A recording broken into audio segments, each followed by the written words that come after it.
Hi everyone. I am jumping in here as one of your colleagues slash fellow learners today, thanking your peer teachers and moderators for their wonderful Chavruta modeling. And I'm sure we'd like to know how you also did that and posted it on YouTube. Maybe other folks will want to try similar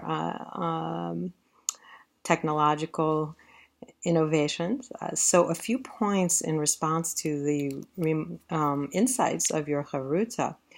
One, the idea of nigunim, of melodies that don't have words to them, that yet constitute a form of kavana, and yet also have, interestingly, become kind of fixed within liturgy, certainly of the Hasidim.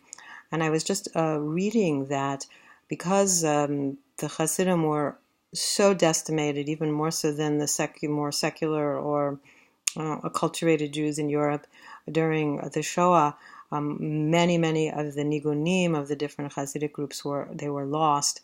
And so for the survivors, especially for the Rebbes, it became a holy task to either gather together the people who remembered the various nigunim and also to start creating new ones.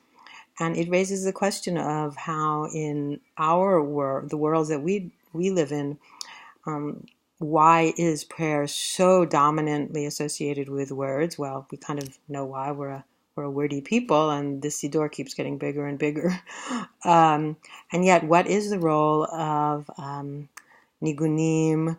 What is the place for physical body movements, such as Shlomi was referring to in the example of Rabbi Akiva?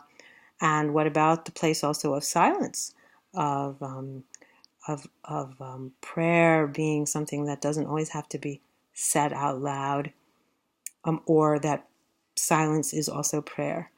And these are questions that your teachers for this week have raised us in the large frame of Keva and Kavana, and look forward to how we bring this to our learners and how in our own lives do we practice perhaps not either Kavana or Keva. Can we do both and? Is that possible? And just also to remember that I don't know if it was said somewhere in our readings that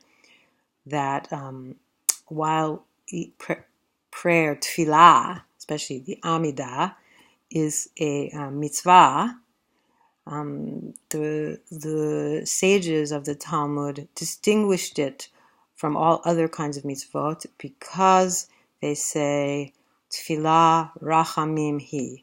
They were specifically referring to the Amidah, and yet it's this idea that